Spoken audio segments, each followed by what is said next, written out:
Pascal CV avec Pascal CV. Pas mal de choses qui se sont passées déjà dans ce début de semaine. Un gros incendie du côté de Limoilou. Il y a 5 familles qui sont à la rue en ce moment. Croix-Rouge qui a desservi en fait les familles pour mieux les relocaliser. C'est sur la rue des Lilas qu'il y a eu un incendie tard hier soir et qui a tenu les pompiers en alerte pendant une bonne partie de la nuit. Sinon, des pannes électriques, 218 clients sans électricité dans la capitale nationale. C'est au moins 17 interruptions. Soyez patients. La côte de Beaupré qui est touchée. Sinon, c'est Québec hors MRC majoritairement. Là, ça veut dire que c'est certains secteurs. Je vais vous les nommer, entre autres Charlebourg. Il y a Québec-Est qui est touché aussi. Puis, avec un petit peu de saupoudrage ici et là, entre autres Saint-Émile ou encore Sillery, Val-Bélair. Mais ça devrait se rétablir dans les prochaines heures. Sauf que je sais, vous avez été plus de 10 000 ce matin sans électricité. Ça s'est amenuisé à travers le temps. Là, on travaille très fort. Du côté des équipes d'Hydro-Québec, il y en a un autre qui travaille très fort, mais qui a certainement pris une petite pause dans les dernières heures pour fêter son anniversaire. C'est Frédéric Bérard. Salut, Fred. Salut, Pascal. Fred, t'es chroniqueur, t'es avocat, t'es auteur, t'es pas mal de choses, mais t'es surtout jubilé dans les dernières heures. As-tu profité un peu de ton anniversaire à travers le Super Bowl? Écoute, c'était bien le fun, puis quel beau match pour fêter ça, hein. Franchement, je t'avoue que j'avais pas de a priori, là, il y a aucun des deux clubs que j'affectionne particulièrement. Mais en prolongation comme ça, on a été gâtés, à vous, là. Oui, on a été gâtés à la fin du match. Au début, je trouvais que ça manquait un peu de sport. Oui, Là. On oui, était non, beaucoup en le début était défensive. long, oui, d'accord. Le début était long, puis je me disais, on va pas avoir un Super Bowl seulement de beauté. Là.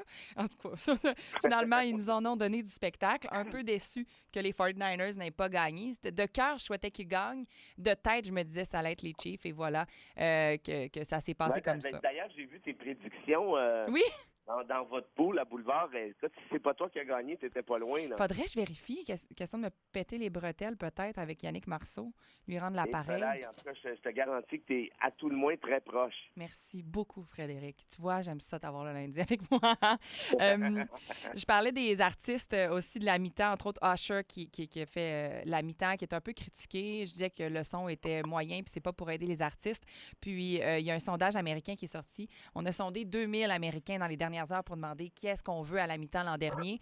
Je fais juste, c'est même pas une rectification, une confirmation. Le 5e choix des Américains, c'était Ye. Mais ça, c'est Kanye West qui a changé de nom au courant des dernières années, en 2021, parce que c'était un mot qui était retrouvé souvent dans la Bible. Tu sais, on sait Kanye West, ça va toujours très, très bien entre les deux oreilles. Si vous vous demandez c'est qui YE, ben c'est Kanye West. Fred, c'est pas de ça que tu vas nous parler ce matin, mais on va aller faire un tour du côté des Américains parce que ça brasse, puis c'est une expression qu'on peut fortement utiliser. Je ne sais pas si ça brasse pour les bonnes raisons, mais chose certaine, au moins on parle un peu d'enjeux politiques dans ce qui est Donald Trump avec des menaces face à l'OTAN. Donald Trump qui, a tous ses déboires en cours en ce moment, on le sait, mais qui en profite pour faire un peu de politique malgré tout parce que les caméras sont braquées sur lui. La presse titre ce matin « Le Canada devrait s'inquiéter ». Parce que Donald Trump a dit qu'il laisserait la Russie envahir les pays de l'OTAN qui ne paient pas leur part. Et ça, c'est quand même une forte et grande déclaration. Écoute, moi, là, ce qui me fascine avec ce gars-là, c'est, disons, là, chez Boulevard, là, vous avez un poste à combler, peu importe le job en question. Tu sais, si la personne débarque avec son CV, puis vous lui posez la question, avez-vous déjà fait l'objet d'accusations criminelles? Il dit oui, j'en ai 91. Quand ça? Ben actuellement. J'ai volé des documents confidentiels, j'ai lancé une émeute, pour pas dire une insurrection, face à mon ancien employeur. J'ai essayé de corrompre quelqu'un pour tentative de fraude. J'ai des trucs d'agression sexuelle à mon actif. Et je pense que ce gars-là ne sera pas embauché, là. Mm-hmm. Ça me semblerait tout à fait normal. Mais on en a parlé beaucoup la semaine dernière, puis les auditeurs, pour la majorité, étaient un peu sceptiques quant à cette possibilité-là. Bien sûr, il n'est pas encore trouvé coupable. Là. C'est toujours un peu ce qui retient, mais effectivement, on souhaiterait le moins de troubles possible. Là. Puis sur sa carte, il y en a un peu de troubles. Ça commence à être beaucoup. Puis pourquoi je te raconte ça? C'est pour répondre plus précisément à ta question. Disons qu'on recule il y a 15 ans à peine. 15 ans, c'est pas beaucoup 15 ans. Mettons 2009, 2010, même 2012, 13. Jamais, Pascal, un candidat à la présidence américaine aurait eu la moindre chance d'être élu avec 91 chefs d'accusation. Mhm. Ça, c'est un. Deux, jamais on n'aurait entendu un candidat, et là, je te parle de candidats sérieux, là, Ouais. avec des chances probables, pour pas dire en tout cas, Des possibles, fortes peut-être chances, même ouais. probables, qui te disent, bon, ben j'ai pensé à ça, là, et je vais encourager la Russie à attaquer mes chums de l'OTAN. Mhm. Là, tu vas me dire, ouais, mais tu sais, c'est parce qu'ils vont, OK, ceux qui paient pas, là. Ouais, mais c'est pas, penses-tu vraiment que Donald Trump sait qu'il faut qu'il paye 2 du PIB, puis il vise vraiment ces États-là? Et puis là, écoute, c'est énorme comme déclaration, parce que en disant ceci, c'est une invitation à Poutine à partir d'une troisième guerre mondiale. Ah oui, Parce que puis je veux dire, il est toujours sur quand le tu bout de lis son l'accord siège. de l'OTAN, on te dit à l'article 5 que chaque membre de l'OTAN qui est attaqué entraînera une riposte globale de tous les autres membres. Mhm. Et c'est d'ailleurs pour ça que l'Ukraine souhaitait faire partie de l'OTAN, si tu te souviens bien. Oui. Donc, en d'autres termes, un président des États-Unis qui, on le sait, est déjà à la solde de Poutine. Ça, il y a des rapports du Congrès américain qui ont démontré toute l'influence russe lors de l'élection de 2016. Écoute, moi, il ne faut pas dire que je suis tant surpris que ça, rendu là, mais c'est quand même la constatation, comment je te dirais, inévitable que ce monde-là s'en va dans le drain. Là. Bien, je suis surtout très surprise. J'ai été estomaquée, je vais le dire comme ça, d'une telle déclaration, tellement que j'ai essayé de comprendre. Tu me connais, là? Je me dis, bon, je vais essayer de comprendre une déclaration qui est aussi importante et dévastatrice que celle-ci. On répète, Donald Trump qui a dit qu'il laisserait la Russie envahir les pays de l'OTAN qui ne paient pas leur part, là, et ça s'est fait ce week-end. Je me suis dit, est-ce que c'est une tentative pour Donald Trump de rétablir un canal de communication? Parce qu'en temps de crise, en temps de guerre, même si c'est ton ennemi, si la communication est encore ouverte, c'est là où tu peux faire avancer des choses. Et je vais faire toujours le parallèle dans un problème de couple. Si vous ne parlez pas pendant un mois, il y a peu de chances de faire avancer certains dialogues. Mais là, on revient comme à Donald Trump qui, je me dis, est-ce que c'est une façon, en se disant, bon, Poutine peut-être est pour le moins intelligent dans le fait de se dire, il va pas souhaiter nous parler si jamais on tente pas d'être de son côté en partie, ou du moins de se rapprocher de lui, d'être proche de ses ennemis. Est-ce que ça peut être la tentative de Donald Trump dans ce cas-ci? J'essaie de trouver une raison. Comme d'habitude, tu as un cœur pur et c'est tout à ton honneur.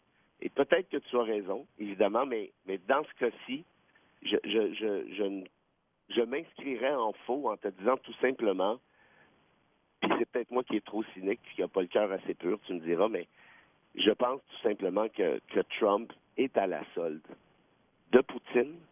Et là, il lance le message très clair à l'ensemble de l'Occident, pour ne pas dire à l'humanité, que s'il est réélu, ben Poutine fera bien ce qu'il voudra. En d'autres termes, Trump a peur de Poutine. Et je le répète, les rapports du Congrès sont clairs.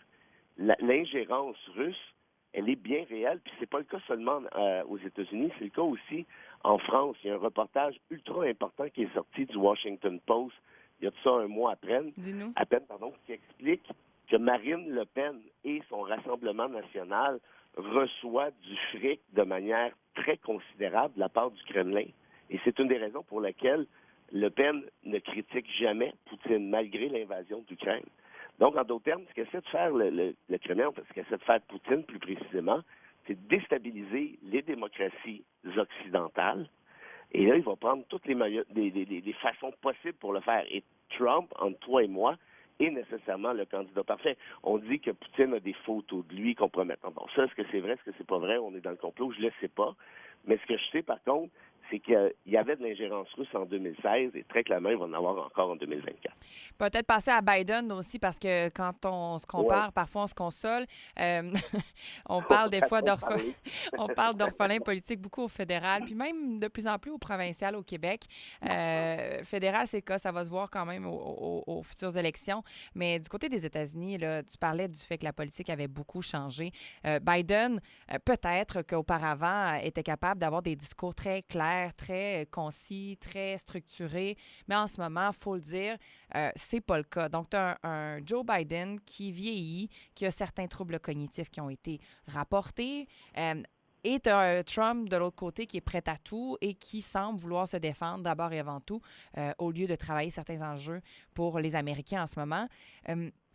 Qu'est-ce qu'on fait avec ça? Joe Biden, quand même, a dénoncé aussi les attaques que Donald Trump faisait face à lui parce que Donald Trump a sauté sur le dit rapport qui disait que Biden avait certains problèmes cognitifs.